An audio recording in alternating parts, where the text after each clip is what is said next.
Online Trading Academy, you learn techniques used by pro traders, banks, and institutions, and how they make money in up, sideways, and down markets. Learn how to pick the right investments, how to time the market, and how to limit the risk on all trades with a patented rules-based strategy taught only at Online Trading Academy. If you're looking for a way to start working from home, do what over 200,000 students have done. Call now for a pair of tickets to a free half-day class in Broward or Palm Beach at Online Trading Academy, the leader in investment education. Call 954-668-2510, 954-668-2510, 954-668-2510. Talk health, talk wealth, talk politics, talk 1470 and 95.3 FM, WNN. The opinions expressed on the following sponsored program are strictly those of the host, guests, and callers, and not necessarily those of this station, its staff, management, or sponsors. Welcome to the Art Radio Network, live from the heart of Delray Gallery. Join us every Tuesday at noon for a glimpse of the art, comedy, culture on the G-Talk Radio with Lawrence Kurtel. Meet our artists up front and personal. Be part of the live studio audience. Are you ready to smile and feel inspired? Find your inner creativity to share with the world. It's time to take a seat and have some laughs. Put down that paintbrush and call in with your artistic thoughts and ideas today at 888-LOL-1470. Here we are on my favorite place to be on a Tuesday at noontime. We are on Gartel G-Talk on the Art Radio Network here at the Heart of Delray Gallery. And today is Talk to the Mic. Hey, Mike. Mike, nice to see you. How are you? Glad you came. So we are here at the Heart of Delray Gallery, and today's conversation is going to be the Photographers Forum. And I assembled what I consider a good group and diverse group of photographers working in different ways and different means, and I think that works for an excellent program. Anyway, over the weekend we had the Alt Book Fair, and Tony, you were there with your book and your stuff, and it was pretty good. What do you say? Well, if you say so. I thought your work was great, but the thing itself. I'm not the one to judge my own work. Well, all right. I mean, so like aside from your work, though, the idea of an alt book fair going back to the 70s and 80s. That was fantastic. And seeing photos, like one guy said, he was an underage drinker. I was too. It just kind of confirms the story, really, that we used to go to like the Mud Club, CBGB's, Max's Kansas City. No one cared how old you were. So I always said I was an underage drinker. Then I hear a guy say, you know, I walked in, I was 14 years old, I didn't know what I was doing, I had a camera, and I started taking pictures. And he had pictures of Debbie Harry and Lou Reed and Iggy Pop, before anyone was anybody. This was the point. And he was like 14, 15 years old, and so was I. And at that time, it was just amazing to see photos of famous people before they were famous, but just to hang in that milieu, in that circle was incredible. Anyway, so we're here with four great photographers. I'm going to have them introduce themselves. Michael, you can go first. Tell us who you are. Put the gun right to my head. Exactly. Go. Michael Colinero. I'm a digital artist, photographer, and gallery owner. And that's where I am. Anything basically that you can put graphics or artwork on. That's what I like to do. Yes. Okay, Michelle here. Who are you? Good morning. Michelle Eve Sandberg, documentary photographer here in South Florida, and love what I do, and thanks for having me today. My pleasure to have you, Michelle. Your images are always great, and we're going to talk about them. Okay, Tony. My name is Tony Aruza. I'm a freelance photographer based in West Palm Beach. While I've traveled and done a variety of work for numerous types of magazines and publications, I seem to be more pigeonholed or well-known for my surf photography work. This is where I got my start, and this is still something that I love doing. So people follow me in that realm, but honestly, my work is a lot more varied than just surfing, but I still love surfing photography, and it'll always be a passion of mine. Yeah, that's fantastic. Peter. Good morning. My name is Peter Rains, and I'm not a professional photographer. I'm strictly a hobbyist. I've been doing this for many, many years. I used to shoot with regular film cameras and develop all my own slides and prints. And nowadays, people seem to appreciate the kind of things that I shoot for documentary purposes or just simply diary shots. So, and beyond that, I kind of don't really understand why my bandit shots are being so popular. Well, I think, it's also kind of a style that you have. You're bringing your personality to the camera eye, I think, and people appreciate that. Well, thank you. How's that? Well, that sounds very good. It's very difficult to step outside my own camera and take a look back and see exactly what people appreciate. Yeah, I get that. So, here's my first introduction or thing to discuss, is that recently someone said to me, I don't really take pictures. Speaking about himself, he goes, I make pictures. So there's the idea about taking pictures and making pictures. So I want to go around and see your thoughts about that before I pull out my 2 cents. I think there's a balance of that in every shot, but I think a lot of it depends on the type of subjects that you shoot. When you're shooting events or something, you're kind of capturing what's already happening in the universe itself.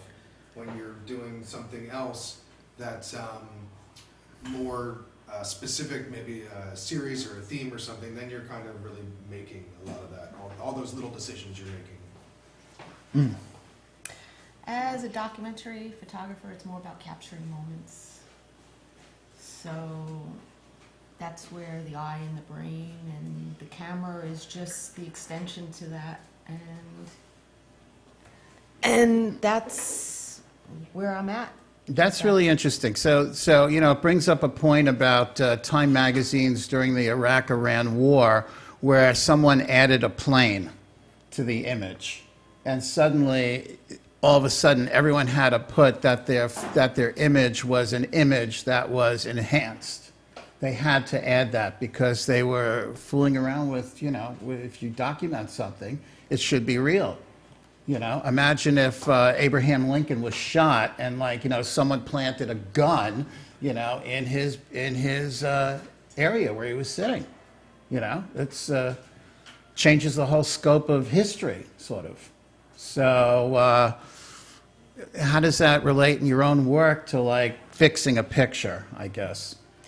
I'm a minimalist when it comes to fixing pictures. For me, the most I would do is dodge and burn, which is basically done now in software.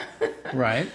So I pretty much capture it and send it out, or print it, or whatever needs to be done. I'm a visualist and telling stories, and that's putting planes in pictures or putting moons in a image is not my cup of tea. That's my personally. Yeah. Well, I mean, there's work for you. And it's not real, and Well, there's work for yourself, and then there's working for somebody else, and working for a purpose. And Tony, you actually are making pictures, from what I saw, as well as taking the picture.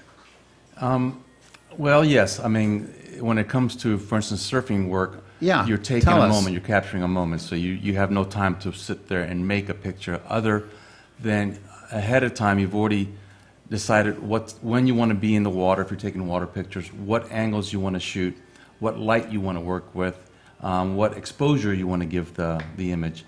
So in that realm, you're making the image, but you're also capturing a moment. I believe that nowadays everybody takes pictures with their phones. Everybody snaps away. Yeah. And that's kind of devalued the making of a picture. We're going to talk about that a little later, about what cell phones have to do with, in the world of photography. Where does that fit? But Peter, let's ask you the same question about making a picture and taking a picture. Oh dear. Well, when I take a look at the frame that I shot and compare it with what I remember my eye actually saw. Yes, there's often a difference. Sometimes the camera surprises me and gives me something better than I wanted. Frequently it doesn't. So I do change the picture, but very little with regard to cropping the frame, of course, making sure the gamma and the brightness is adjusted. But beyond that, if it's for documentary or diary type purposes, no. I shoot lots of pictures of friends and events and places that I go. And those are, to me, that's my diary. Why should I change it? Right. On the other hand, many of my friends have a certain self-image that has to be accommodated. And as one gets a little bit older... Very eloquently put.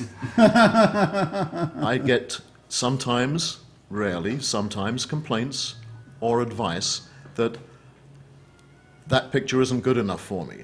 Yes. So one does tend to adjust wrinkles maybe or something like that when necessary. Yes. But once again, as Michelle says, it's minimal, absolutely minimal. Yeah. The total opposite on that extreme. I'll change Tell us. everything from, I might make 5 different photos into one image from one particular angle on a model or something. And, But you're doing this for professional purposes. sometimes it's for myself, sometimes it's for professional things. It just really depends. I just feel that, you know, when I get a really beautiful shot of the beach and a really beautiful sunset or something, or a sunrise, I don't really, personally, when I see those pictures, I don't like seeing all the other people on the beach, so I take them off. Okay, but then it becomes art. Yes. In some way. Yeah, I mean, because it's not, you're doing more of a documentary, but do you change anything to maybe add more to the mood, to enhance the mood that you really wanted already? Yes and no. If I've taken an inadequate exposure, so the settings on the camera didn't take in like the temperature of the lighting, I will adjust that. So that's setting a mood, if you like. Sure. But usually no. If it's, I'll take enough frames that I can throw them all away. I don't care. I'll just get rid of them all. I don't need to take them. But if you're making money from the frames, you have to have something. Of course. That's different. Now, each of you, except Tony, you haven't photographed me yet. I'm sure you brought your camera Everybody with here's you. photographed you. Yes. How Wow, about that? interesting. How interesting is that? So, so Peter, I know, took a picture of me next to a McLaren car, and he just asked me, and I guess that's part of the making and taking a picture. Even I guess, inside framing the picture up, where you had me just sort of move down a little bit with the McLaren. It's a wonderful picture. It's a fantastic shot of me, I have to say. thank you. I love that one. And on the case of Michael, Michael took a picture of me with the first Tesla art car I ever created. And to his credit, he figured out a place where there were wires, where all this electrical stuff, power lines, and it's probably one of the greatest photos of me ever taken, I have to say. Well, I really like that one a lot as let's well. give That was a credit great where day. credit is It was a due, great man. day. Great car, great day, great art, You know? great model. I great- mean, great creativity. well, thank you. Me as the model, or the girl that we brought with the... Everybody. Everybody. Yeah. We Great photographed. collaboration. That's the really important part as well. That was one of the Collaboration. best photo shoots, I would say, that I've had here in South Florida, and that was like 2010. So we was quite a while ago, So, yeah. so I think he we're scouted trying to out. do- He scouted out this area with these electrical wires, huge, right? We had the electrical car. The Tesla was brand new, just made it, Yeah, and you took a fabulous picture. first electric supercar. Yes, first electric supercar. And Michelle, your photograph of me, which I love. It was shot at the Palm Beach Art Fair, and it was posted in New Times, thanks to you as the photographer. Remember? No, I do. I do. Commercial break. So we're gonna come back here. We're going to come back for a commercial break. Listen, if you have questions, you want to talk to these great people here, 888-565-1470. Call in. Heart of Delray Gallery. We're here with G Talk on the Art Radio Network. We will be right back. Thank you.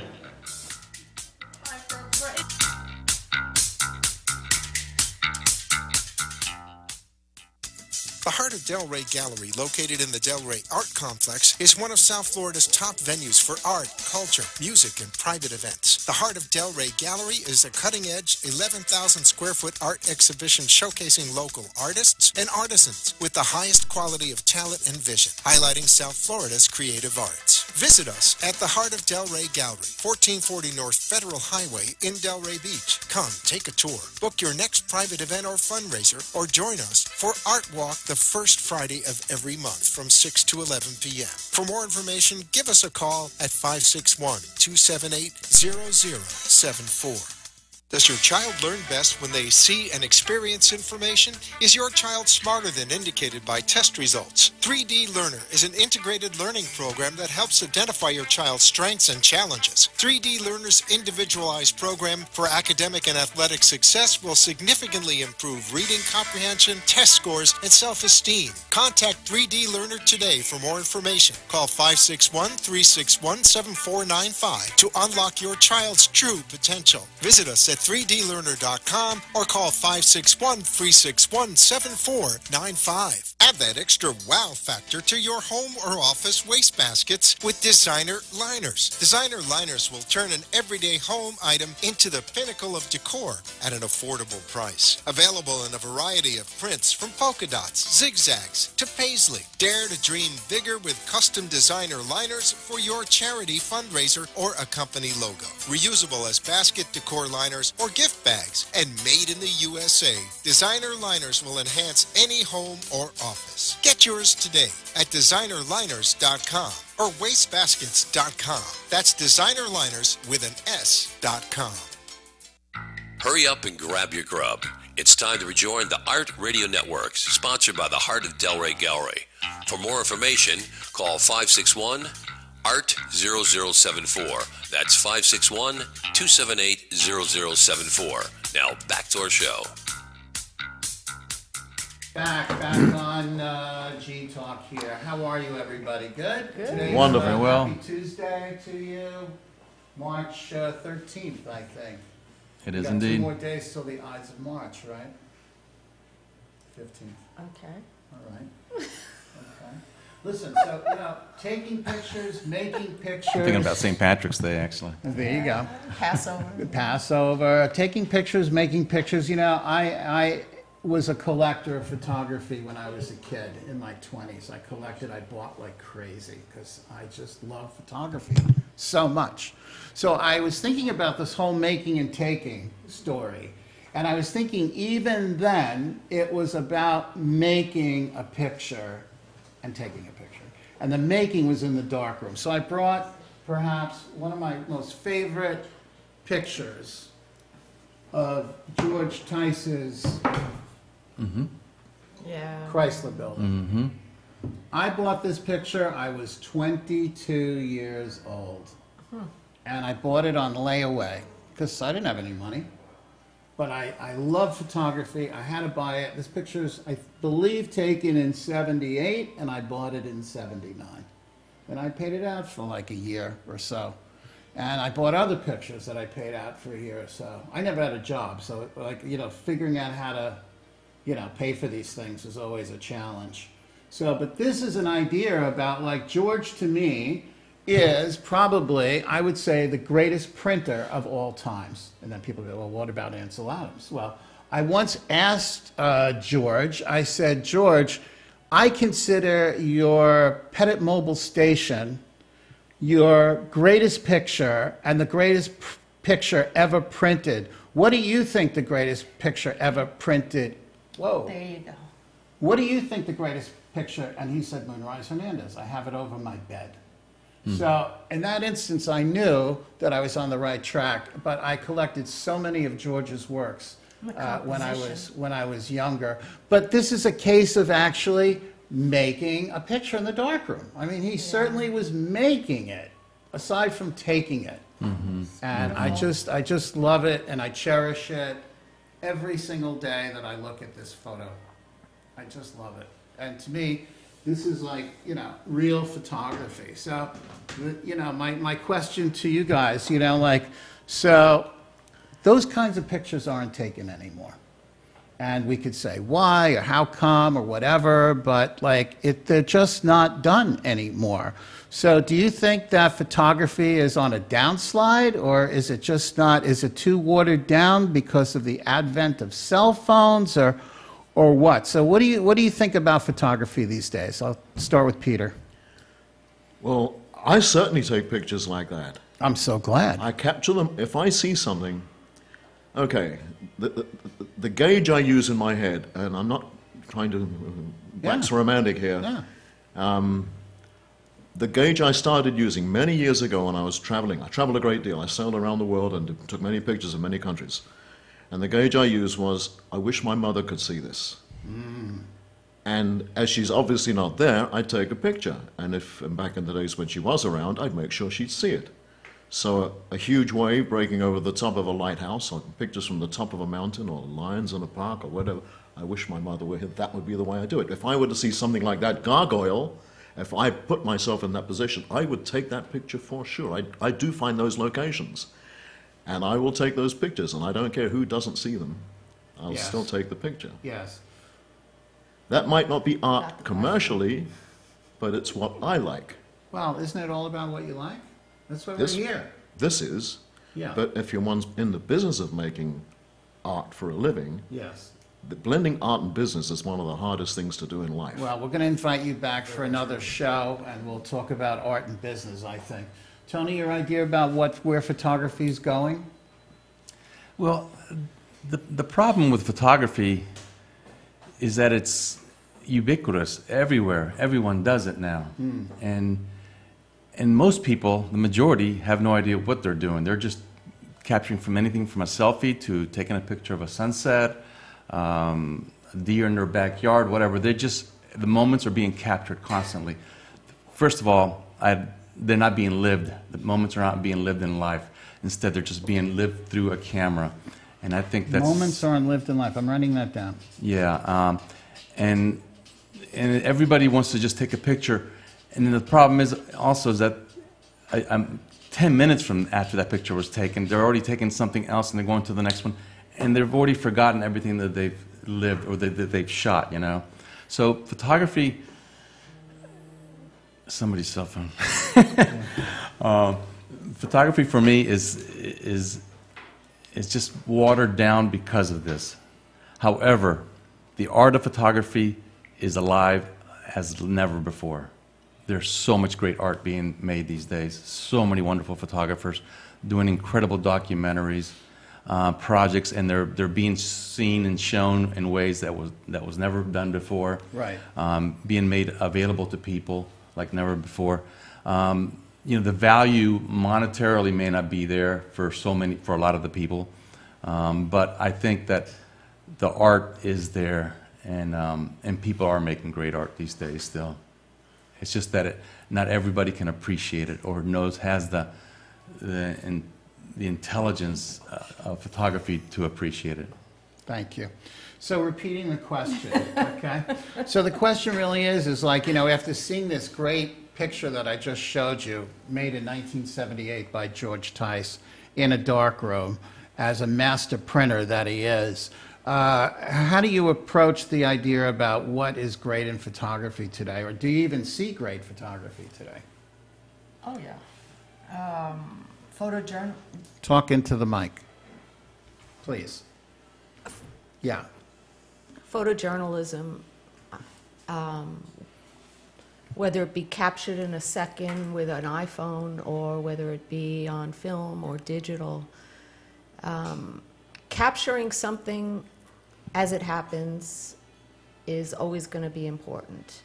The quality, though, of the image, and what are you going to do? If, like, for example, that print, if you would have taken it on an iPhone and you would have printed it up, you wouldn't have the quality. The megapixels. Right. Well, that's the making part of it, huh? That's not true anymore. All right. Fair enough. In fact, some of these phones will exceed 35 millimeter in terms of resolution and depth of the color spectrum and the gray details. And there's, you know, I think the thing is that prints aren't being made anymore. I think that's where everything comes down to.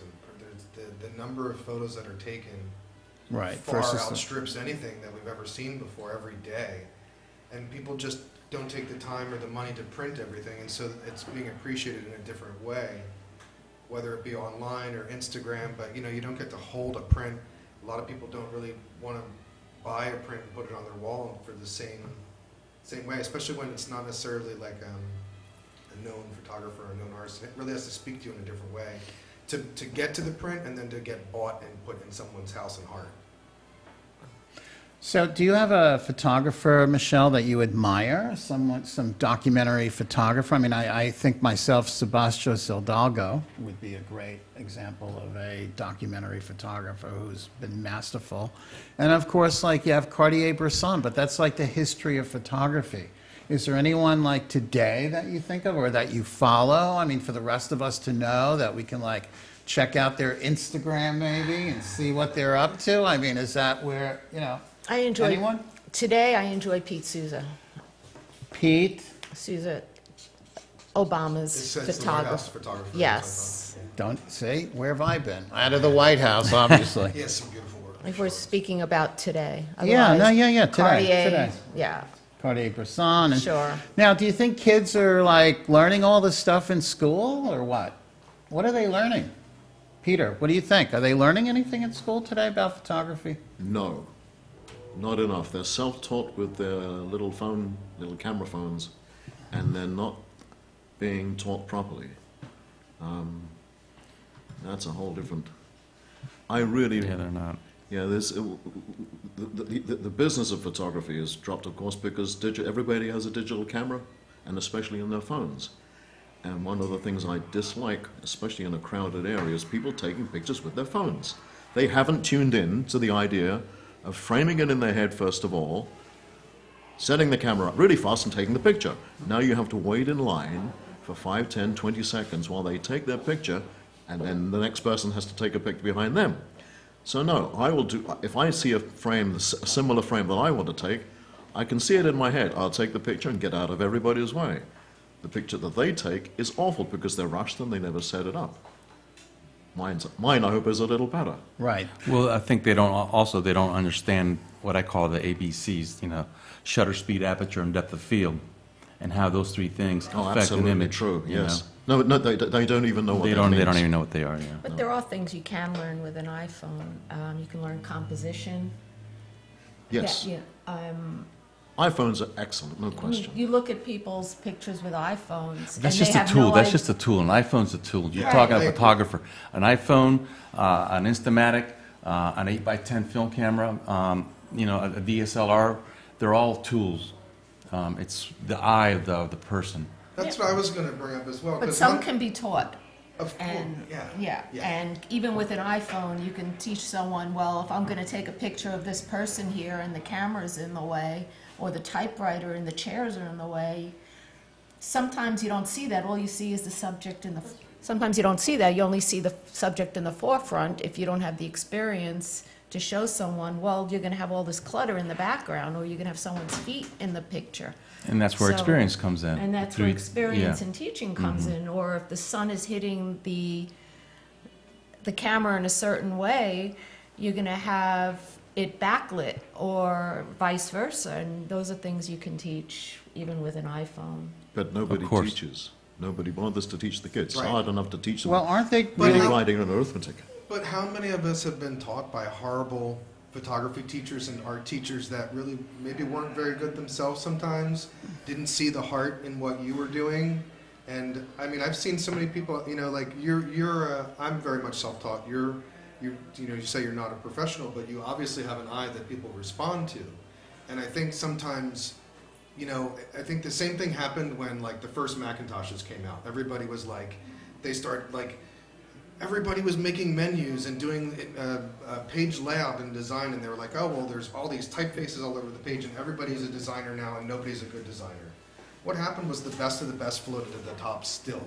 So even though now there's more and more, everybody's taking photos, I still think that there's people that are just innate, they just have the eye.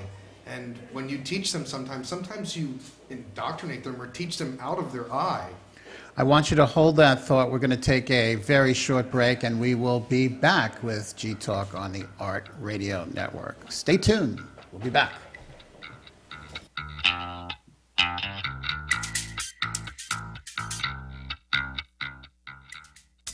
The Heart of Delray Gallery, located in the Delray Art Complex, is one of South Florida's top venues for art, culture, music, and private events. The Heart of Delray Gallery is a cutting-edge, 11,000 square foot art exhibition showcasing local artists and artisans with the highest quality of talent and vision, highlighting South Florida's creative arts. Visit us at the Heart of Delray Gallery, 1440 North Federal Highway in Delray Beach. Come, take a tour, book your next private event or fundraiser, or join us for Art Walk the first Friday of every month from 6 to 11 p.m. For more information, give us a call at 561-278-0074.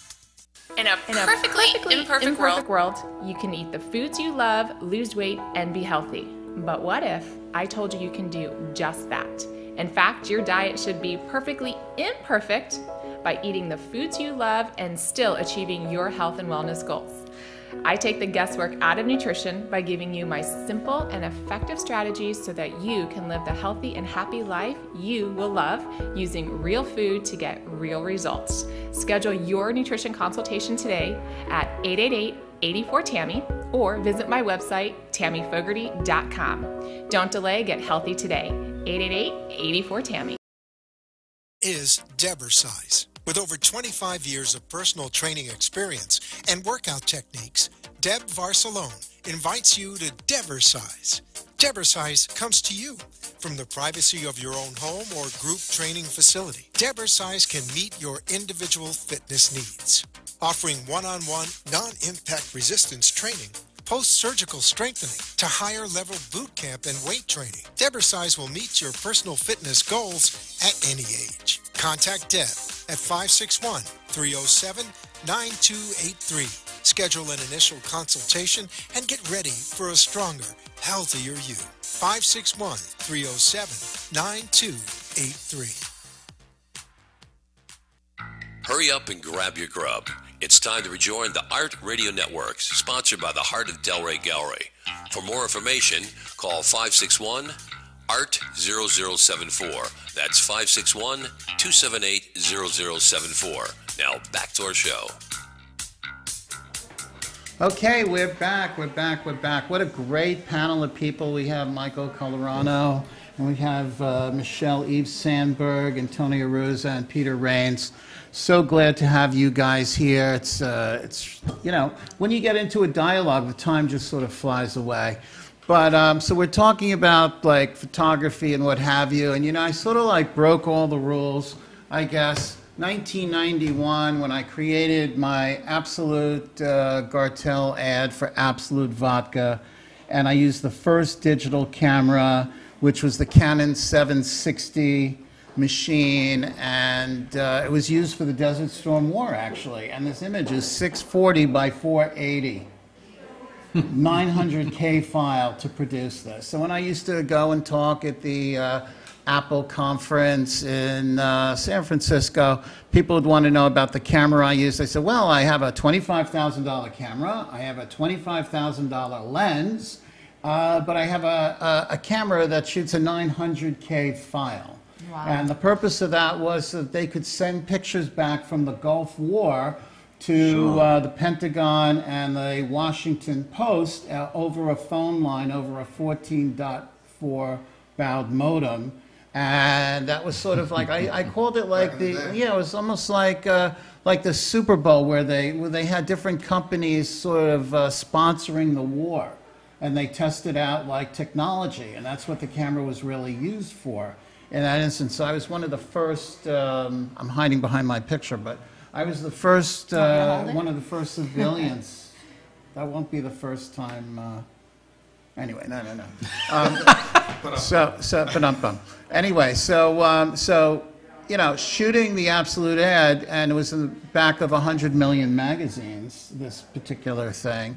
So this sort of broke the mold about what really photography was. There's certainly digital, because there wasn't any such thing. People didn't have digital cameras back then. It was only after 1990 when I had this camera that I believe the Olympus came out with a 1 megapixel camera, and then they started to manufacture. Yes. You have the Olympus? Yeah.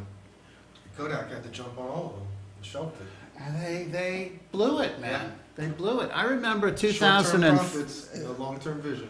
You know, 2005, I was at the PMA in Orlando, and a guy says to me, he says, you know, in a couple of years, we won't be here anymore. I was like, what? How could Kodak possibly say that? And they didn't have the vision of digital. Well, they have it, but they shelved it. Well, you know, not enough people. There wasn't any much advocacy for it. They didn't want to compete with their paper and their film products. Well, you know, That's true.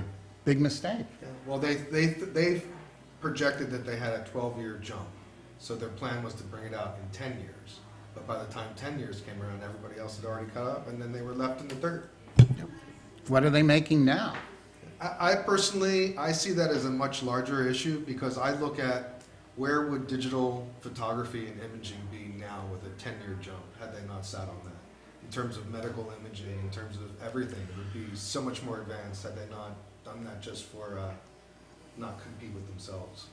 In 1992, they came out with the DCS, I believe it was. The digital camera was a was it 5 megapixel or 2 meg? I don't remember now. See, that's what happens when you get old and your brain gets fuzzy. But that camera, I remember my child was born, and the grandfather came over. He goes, let's go to the hospital. And I said, don't bother. I want to show you on the camera. Here he is.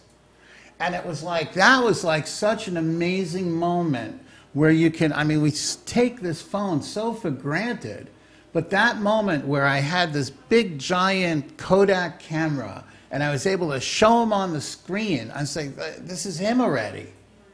That was a miracle. And there was a different feel to it, even from a Polaroid, which was still relatively immediate, but there was just something a little different. Something a little different. That's cool. Yeah, that was good. So let's move on to talking about the Polaroid and instant prints. Do you ever use anything like that, Michelle? My first camera was a Polaroid Instant. So I did. It's kind of back to that state now, right? We went from instant prints to digital and now back to instant visual. Instant visual. Tony, do you use I use Polaroid a lot back in the film days. When I was traveling to, to countries where people were not, didn't want to have the pictures taken, or where would that be? Where? Well, I mean, for instance, I was up in these Rastafarians did not want a camera from a white man, especially. Yes. That's so, what a lot of photographers would do is they would offer money and things like that, and I never ever wanted to do that. So I would always take a Polaroid camera with me and shoot their pictures with a Polaroid and let them have it. Yes. And that would open up all the doors. I'm giving them something right away. They're already seeing their picture. And it would just do something. It was a miraculous way of getting people to open up and let me take their pictures. Yeah. So I used it all the time. And then, of course, later on, commercially, you use Polaroids to test your lighting. But that book that I just did. Yes, tell us about your book. Well, in that book, the portraits, and I wish I would have had it. I have a copy in the car. But anyway, the book was most of the work was shot digitally. And I shouldn't even say that because, first of all, and I don't want to get into it too much because it could be a very long dissertation here, but it's called 15 Surfboards by 15 Shapers. Each surfboard is made by a different guy from around the world who shapes hand-shaped surfboards. Inside each board is an inlaid photographic print. Those prints are mine. The images are mine. I make the prints, do it, da-da-da. Half the pictures in there are probably were shot in film. Half of them were shot in, with digital cameras. Regardless of all that, because this book pays homage to the artisanship, the artisans and the craftsmanship of these shapers and old school. Now nowadays people can shape a surfboard with computers almost, computer softwares, but I had made sure that everybody shaped the boards by hand. Because of this old school mentality that I had with this project, I did the portraits of all the shapers with a Hasselblad using medium format film camera. And of course, to test out my lights and stuff, I would use a Polaroid still, to test out instead of a digital back. Right. So interesting. Peter, would you ever go back to film if you could? I still could. I've still been tempted to. I still have some film in the refrigerator. Is it any good? I don't know. I have a bunch of Canon cameras and lenses. Yes. I don't have I do have a Polaroid somewhere. I used to have an SX70 and took also. Fabulous camera. It was. It disappeared one day in Boston, but Yes. I think it was the Polaroid that actually started the trend to, when photomats and Ritz cameras started to disappear, it took the developing away from the commercial developers. Right. Now you had a camera that everything was in your hand. Yeah. From start to finish, you had the picture. And that, of course, was the start of you could take sexy pictures and nobody would have to know about it. Mm-hmm. So you didn't have to take the film in to get it developed and risk it being exposed to other people's eyes. Right. Not that I ever did anything like that. Of course not. I have a shoebox somewhere. Nah, of course not. You've Read never. stories. Yeah. Yes. Exactly. But between that and now we have the fully digital camera with an SD card, it's completely out of their hands. So we don't see Ritz cameras anymore. Maybe, I don't know, I haven't seen one for a long time. We have our computer with a little SD card slot, and we have our own prints. Right. Okay, so this brings up a whole nother question and another direction for us to discuss, which is photography versus videography.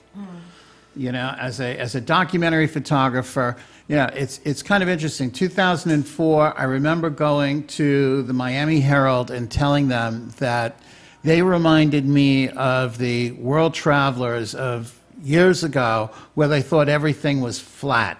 And their page was completely flat, and they needed to move into videography. And they didn't even, and this is, I remember Videography magazine of 1980. So this is like 25 years later to ask people to like go ahead and start making news on their pages with video. So as a photographer, my question posed is, yeah, and you're out there in the news area, Michelle. So what do you think about the transition between a photographer and a videographer? And yeah, let's start there. Well, basically, a lot of news right now, they're asking the photographers to do both. Right, of course. So, or if you're looking for a job, it's basically, if they say photography, you have to read the fine print, and they really mean not still, but they mean video. Right. So what do I think of it? I'm asked to do it a lot. I'm still a photographer at heart, so it's not something I strive to do is shoot video, but I do, and usually those are the ones that get published first. Or well, I know you've been on the Trump campaign often, and you have your still camera, and so do you shoot some of that in video as well? I have, or when the Chinese president came, when the Japanese president came, a lot of the footage, a lot of the rallies, I shot in video, or I started in video and I would mix it up. Or if there were trials, big trials, you would shoot some in video and shoot some in still, because you want to get specific moments, and that's what you were either asked to do, or that's by your brain, you said this is what I should be doing. Right. So it was a combination. Michael, how about yourself? Are you shooting any video as a still photographer? I like video, yeah. I actually started in broadcast graphics. So I started with animation and video way back when you were doing your first computer stuff as well. So, and that was partly what moved me. You know, the digital is what moved me into doing the things that I do. I wanted to be able to do my artwork, but I really love being able to do everything digitally and have the flexibility. I think the interesting thing is now that it's really blending, because now you've got 4K, everything shoots 4K. Now they just announced 10K. So you're gonna, you know, you were limited before, you couldn't do anything. Now you can pull high resolution stills out of all your video footage too. Listen, hold that K for a minute, because we're going to take a short break and we will be back here, okay? Thank you.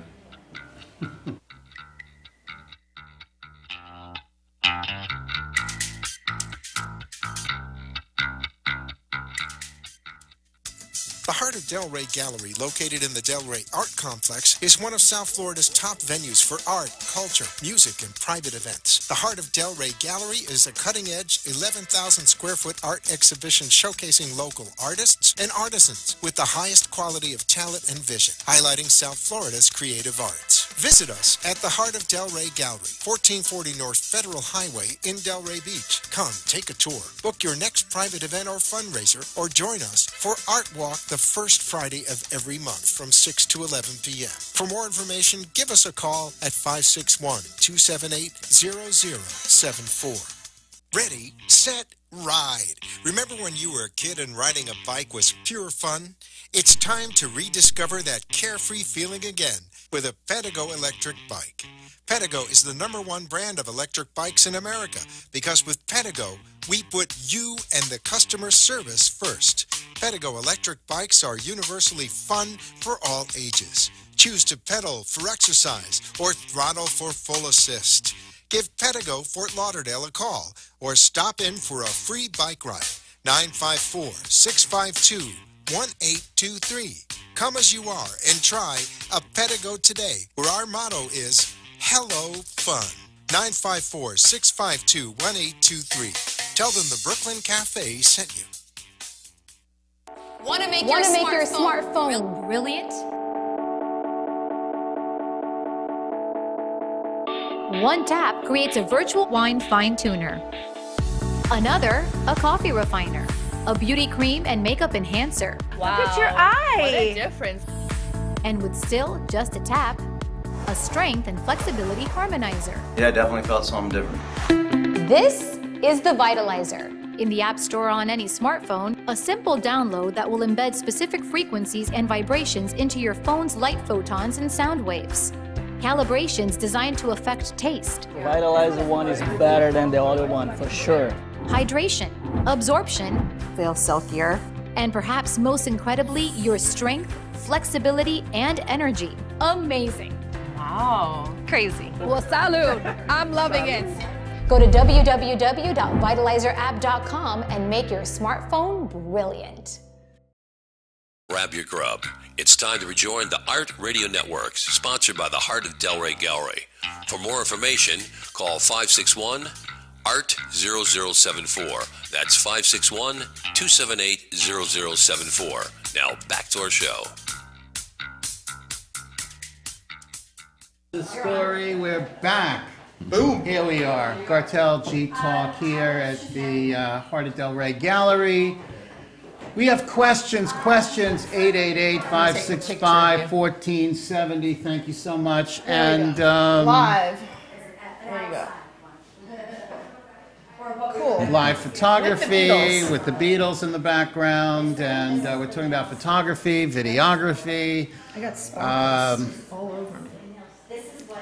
You know, these new cameras, like the Canons, they all shoot, all these television shows are shot with the Canon still camera. They're not using video cameras anymore. The studios don't really do that. They have 3 cameras pretty much like this. They shoot them with those things. They have the same picture on you, like Blue Bloods or Criminal Minds. They're all shot with these Canon still cameras. So I mean, a lot of it is size. Stick around, you'll learn a lot. They like the small bodies that they can get in. You know what I mean? They don't have these giant rigs of stuff. Yeah, no one needs it anymore, right? 4K, 8K. You know, we can 10K. We can talk about the technology. Excuse me back there. It's so noisy. Hello, back there. Quiet, please, on the set. Thank you so much. No, we don't need noise. No.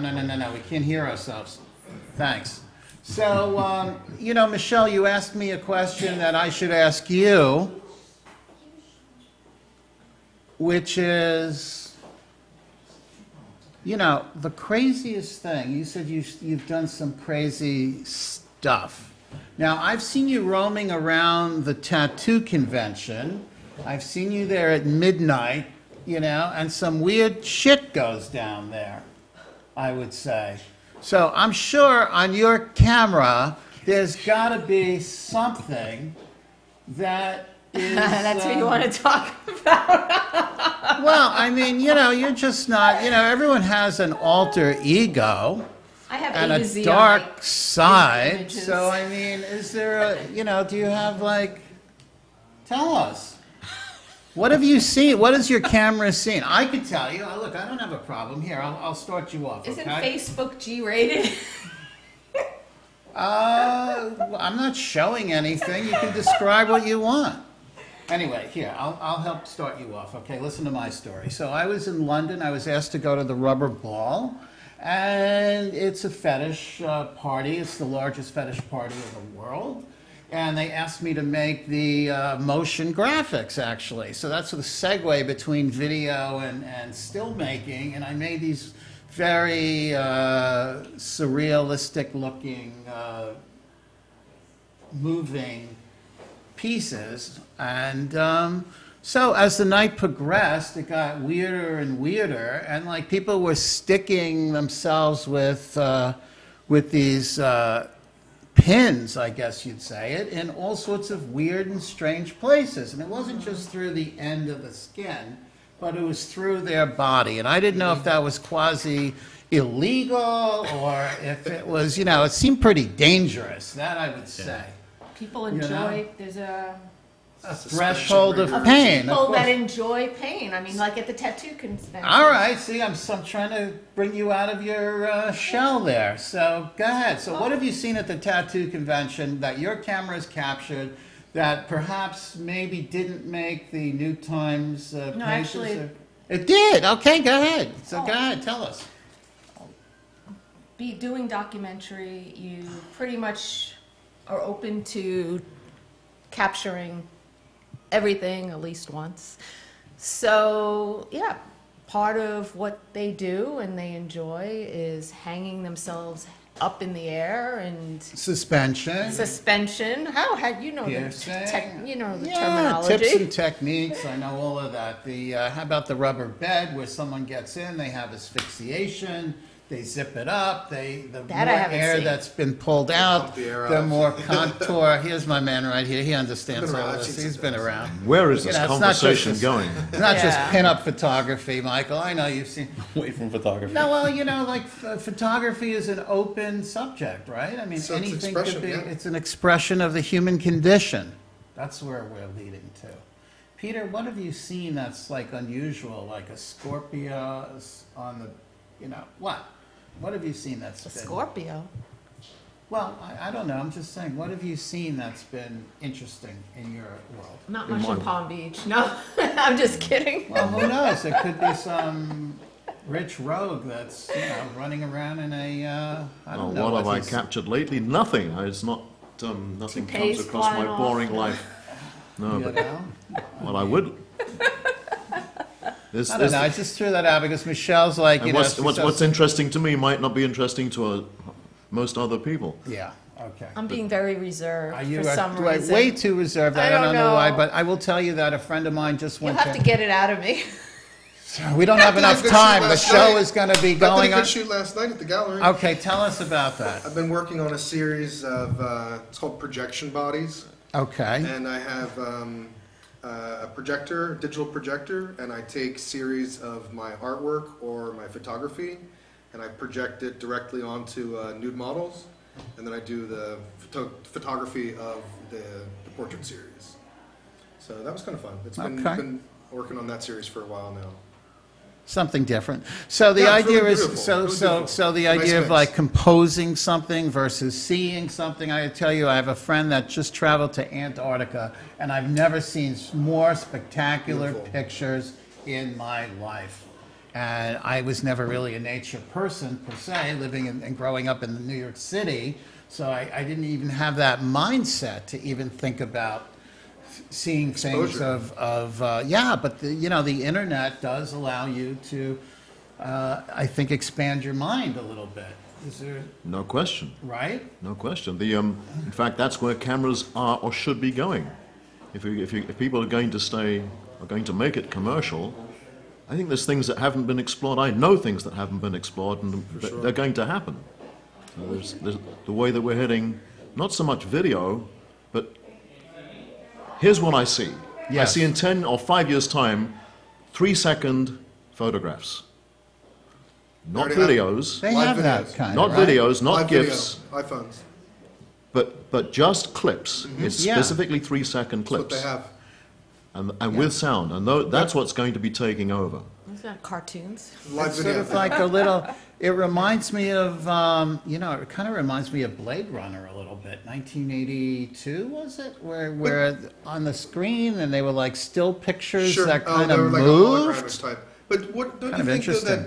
that there's the difference? Sometimes you need to not get all that extra information in the video. Like it's nice to just look at a frame and imagine the setting, imagine yourself there, imagine the feelings. But I think many moving times everything to moving images is not. I mean, there's a less satisfaction in some way. Believe it or not, we're running out of time. I want to make sure that we get everybody's website. Peter, do you have one? no, But there's you. just me. They can find you on Facebook. They Peter can, Raines? Yes. We're going to look for you. Tony, It's aruza.com. can you spell that? Yes, I can. ARRUZA. Aruza.com. Aruza.com. Fantastic. Michelle? It's Michelle Eve or MichelleEvePhotography.com, MichelleEve.com. All right. And you can ask me anything. Well, we've been trying to ask you something for the last hour. Most I'm talking anything. about technology. I'm talking about today. All right. Michael, your website, please. I pretty much do everything through my Facebook, just through my name, through Uncommon Stock or Uncommon Gallery or Michael Colinero, or through the Breast Cancer Project, which a lot of people know. All right. We're gonna find out more about you. We'll look you up on Facebook, Colinero. I'll be sharing Michael, all the videos. you'll see. share it. Yeah, for sure. Sharing is caring, so please right. share this from the Heart of Delray Gallery. We got to go. Time's up. space. Fantastic here at the Heart of Delray Gallery, Lawrence Gartell. Thank we you, will see you Lawrence. next time. Thank you so much. Thanks, Lawrence. LG. It's the first applause I've gotten. Thank you.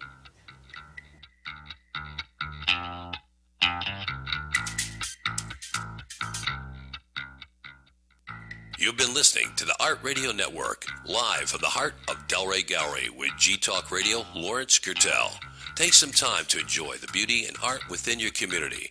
And don't forget to visit us at the Heart of Delray Gallery at 1440 North Federal Highway in Delray Beach. Be inspired. We'll see you next week. The opinions expressed on the preceding sponsored program were strictly those of its hosts, guests, and callers, and not necessarily those of this station, its staff, management, or sponsors.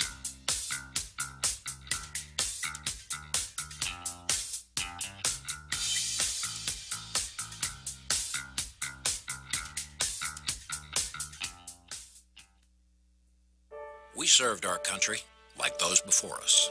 The camaraderie is what kept me going. You know, it was a dangerous area.